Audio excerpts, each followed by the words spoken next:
Gamelan uses two tuning systems, the 5-tone slender and the 7-tone payload. The instruments in the Gamelan ensemble are tuned in either of these systems. A complete Gamelan set of about 40 to 60 instruments usually consists of two separate sets, both the slender and the payload. They do not play simultaneously. During the performance, the different tuned instruments of slender and payload are played alternately. These tuning systems are not precise but approximate. Each gamelan has its own special tuning, of result of which the instruments are not interchangeable between the gamelans. The slender scale is considered an pentatonic scale, which means that it has 5 notes and no semitones. The notes are spread at equal intervals. And the Western equivalent of these tones would be similar to this. So on my example, we have these following notes. We have a C, a D, and slightly raised, but it's not quite E flat, so it's somewhere in between.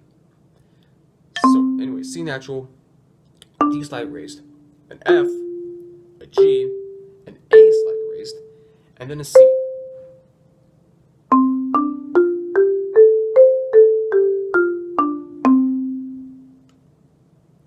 Now, the payload tuning system consists of 7 pitches.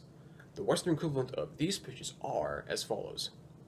So, in my example, I have these following notes: a D, a slightly raised E flat, an F slightly lowered, a G sharp slightly lowered, an A natural, a B flat, a C, and then a D.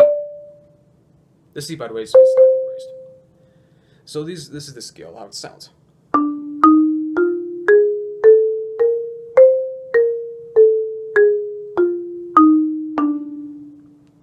Even though there are 7 notes in this mode, only 5 of them are typically used in the composition. In Gamelan notation, the pitches are marked by numbers, rather not by letters, and the most frequent combination of the pitches are the scale degrees 1, 2, 3, 5, and 6.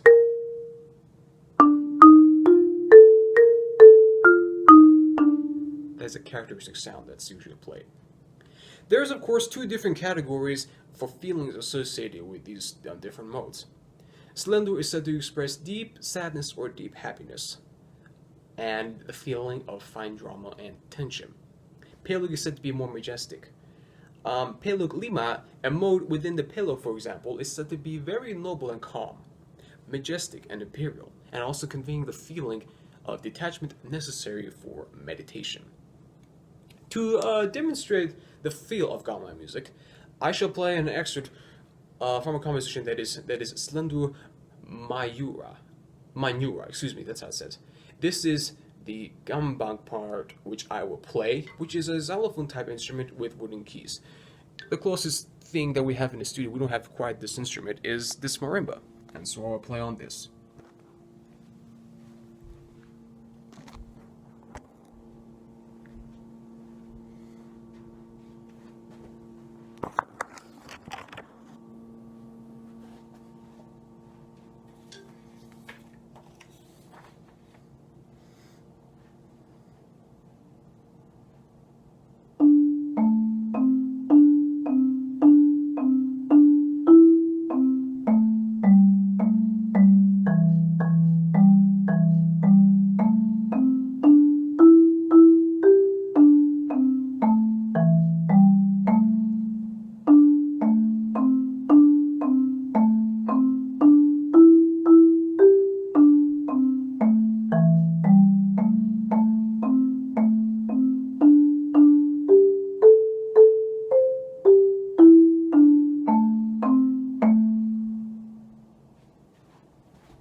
One of the principal instruments of the gamelan ensemble is the kendhong drum, which is a 2-headed membranophone played with the hands.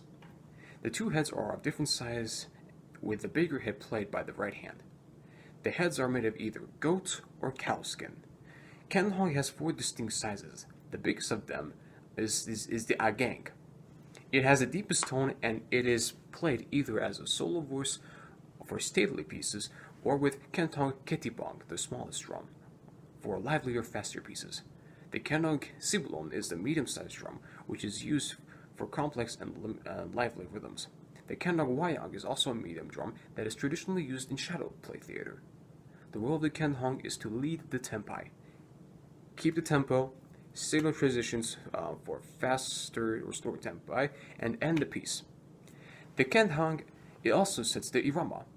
This is a musical concept which refers to the density of the composition, the number of beats of the elaborating instruments in ratio with the beat of the basic melody, which is called banungan. In a dance or shadow puppet performance, the kendong accompanies the movement of the dancer or the puppets.